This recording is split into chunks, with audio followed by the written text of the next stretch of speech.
আজকে আমাদের দ্বিতীয় পার্বিক মূল্যায়নের যে মূল্যায়ন পত্র ছিল, তোমরা সবাই সেই মূল্যায়ন পত্র নিয়ে কাজ করেছো, সেগুলি জমা হয়েছে।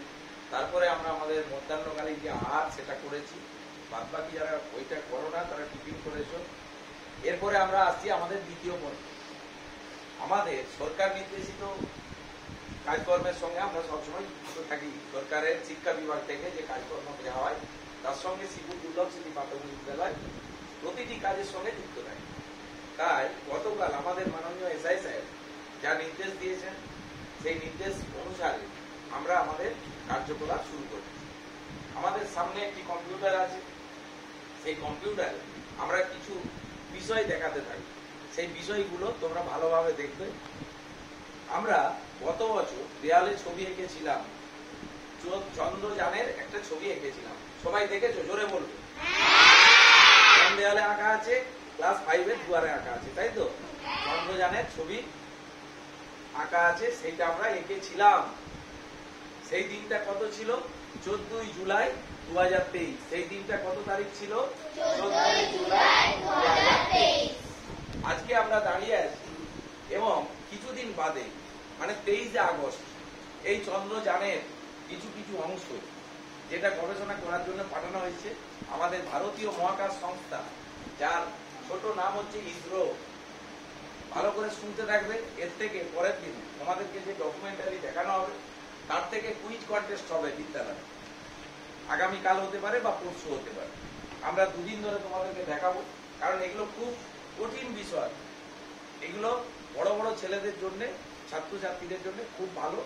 আমাদের ছোট ছোট PP 1 to 5 যে ছাত্রছাত্রী থাকে তারা এতটা কঠিন বিষয় নিতে পারবে না।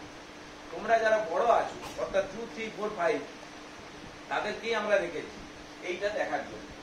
এই যে আমাদের দেশ থেকে চাঁদে যন্ত্র পাঠানো হচ্ছে তার পিছনে কিছু কারণ আছে। সেই কারণগুলো টোটাল ব্যাপারটাই ডকুমেন্টারিতে আমরা 2-3 দিন ধরে দেখাতে থাকবো। টোটাল বিষয়টি তোমরা দেখতে থাকবে। তাহলে আমরা গত বছর ছবি এঁকেছিলাম কটায়? 14 জুলাই 2023। এই চন্দ্রযান নামবে চাঁদে, একবারে সরাসরি চাঁদে পৌঁছাবে আগামী 23 আগস্ট 5:47 PM। বুঝতে পেরেছো? শেষ তার গতিবিধি শেষ হচ্ছে। 1 বছর ধরে গতিবিধি ছিল চন্দ্রযান। সেই চন্দ্রযানটি নামবে, এরপরে মূল অংশটা চাঁদে যাবে।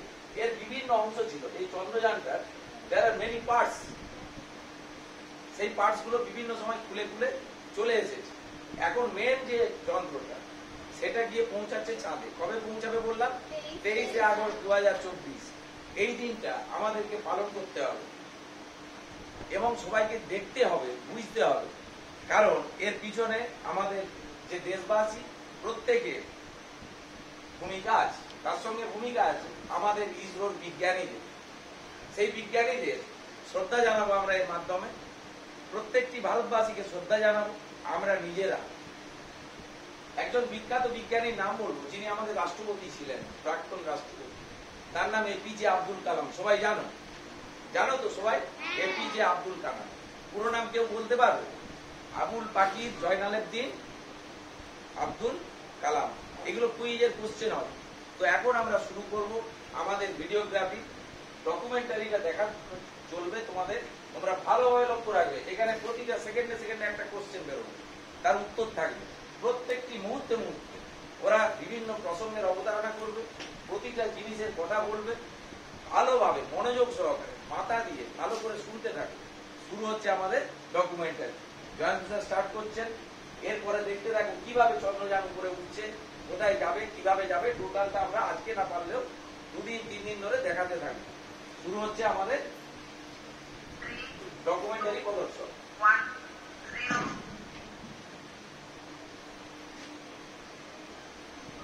14 জুলাই 2023 ভারতীয় সময় দুপুর 2:35 ভারতীয় মহাকাশ সংস্থা ISRO Satish Dhawan space centre থেকে চন্দ্রযান 3 অথবা LV-M3-M4 মহাকাশযানটি সফলভাবে উৎক্ষেপণ করা হয়েছে। এই মিশনটির লক্ষ্য হল ভারতের প্রথম ল্যান্ডার বিক্রম এবং রোভার প্রজ্ঞানকে চন্দ্রপৃষ্ঠে স্থাপন করা। এই মিশনটি শুরু হয়েছিল 2008 সাল থেকে।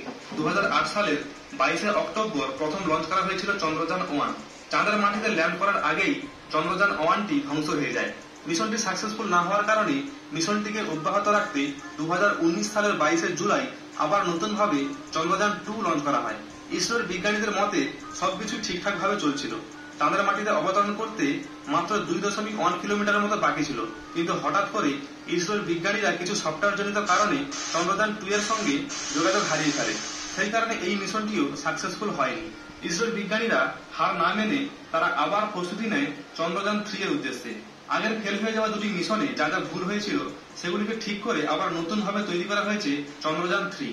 আজ থেকে প্রায় কয়েকদিন আগেই 14 জুলাই 2023 দুপুর 2:35 চন্দ্রযান 3 সফলভাবে উৎক্ষেপণ করা হয়েছে। এখন প্রশ্ন হচ্ছে, চন্দ্রযান 3 কিভাবে চাঁদ পর্যন্ত পৌঁছাবে, চাঁদের মাটিতে কিভাবে ল্যান্ড করবে এবং চন্দ্রযান 3 চাঁদে গিয়ে কি কাজ করবে, এই সমস্ত কিছুই একদম বিস্তারিত ভাবে বলবো, তাই ভিডিওটি সম্পূর্ণ অবশ্যই দেখবেন। ঠিক দুপুর 2:35 রকেটের ইঞ্জিন স্টার্ট করা হয়। তারপর আমাদের রকেটটি চন্দ্রযান 3 কে সঙ্গে নিয়ে চাঁদের উদ্দেশ্যে পাড়ি দেয়। রকেটটিকে যখন ছাড়া হয় তখন এর গতিবেগ ছিল 1627 কিলোমিটার প্রতি ঘন্টা। রকেট লঞ্চ হওয়ার 108 সেকেন্ড পরেই 45 কিলোমিটার উঁচুতে গিয়ে রকেটের লিকুইড ইঞ্জিন স্টার্ট হয়। রকেটের লিকুইড ইঞ্জিন স্টার্ট হওয়ার পর রকেটের গতিবেগ 6437 কিলোমিটার প্রতি ঘন্টায় এসে দাঁড়ায়। বাহুবলী রকেট LV-M3-M4 চন্দ্রযান 3 কে নিয়ে চাঁদের দিকে এগিয়ে যাচ্ছে। তারপর 130 সেকেন্ড পর 62 কিলোমিটার উঁচুতে গিয়ে রকেটের দুদিকের দুটো বুস্টার ইঞ্জিন রকেট থেকে আলাদা হয়ে যায়। তারপর রকেটের মেন ইঞ্জিন স্টার্ট হয়। মেন ইঞ্জিন স্টার্ট হওয়ার পর রকেটের গতিবেগ হয় 7000 কিলোমিটার প্রতি ঘন্টা। আলাদা হয়ে যাওয়া দুটো বুস্টার রকেটকে ইসরোর বিজ্ঞানীরা সফটওয়্যারের সাহায্যে সমুদ্রে ফেলে দেয়, আর রকেটের মেন ইঞ্জিন চন্দ্রযান 3 কে নিয়ে চাঁদের দিকে এগিয়ে যায়। তারপর 196 সেকেন্ড পরে রকেট 114.8 কিলোমিটার উঁচুতে যাওয়ার পর রকেটের সামনের দিক থেকে দুটো হিট শিল্ড আলাদা হয়ে যায়। তারপর 307 সেকেন্ড পর রকেট থেকে লিকুইড ইঞ্জিনও আলাদা হয়ে যায়। রকেট থেকে লিকুইড ইঞ্জিন আলাদা হয়ে যাওয়ার পর রকেটের ক্রায়োজেনিক ইঞ্জিন স্টার্ট হয়ে যায়। ক্রায়োজেনিক ইঞ্জিন স্টার্ট হওয়ার পর রকেটের গতি 36,968 কিলোমিটার প্রতি ঘন্টা হয়ে যায়। তারপর কিছুটা দূরে যাওয়ার পর ক্রায়োজেনিক ইঞ্জিনও বন্ধ হয়ে গিয়ে চন্দ্রযান 3 থেকে আলাদা হয়ে যায়। তারপর চন্দ্রযান 3 লঞ্চ হওয়ার 16 মিনিট পর পৃথিবীর কক্ষে স্থাপিত হয়ে যায়। তারপর ধীরে ধীরে নিজের অরবিট বাড়িয়ে চাঁদের কক্ষের দিকে এগিয়ে যায়। পৃথিবীর কক্ষে স্থাপিত হওয়ার পর প্রপালশন মডিউলের মাধ্যমে চন্দ্রযানটিকে ওড়ানো হবে। প্রথম কিছুদিন চন্দ্রযান 3 কে পৃথিবীর চারিদিকেই ওড়ানো হবে। পৃথিবীর চারিদিকে ঘুরতে ঘুরতে ধীরে ধীরে চন্দ্রযান 3 পৃথিবী থেকে দূরের দিকে সরে যাবে। সেই কারণে চন্দ্রযানটিকে গোলাকার রাস্তায় না ঘুরিয়ে ডিম্বাকৃতি রাস্তায় ঘোরানো হবে। ডিম্বাকৃতি রাস্তায় ঘোরানোর কারণ হচ্ছে, যদি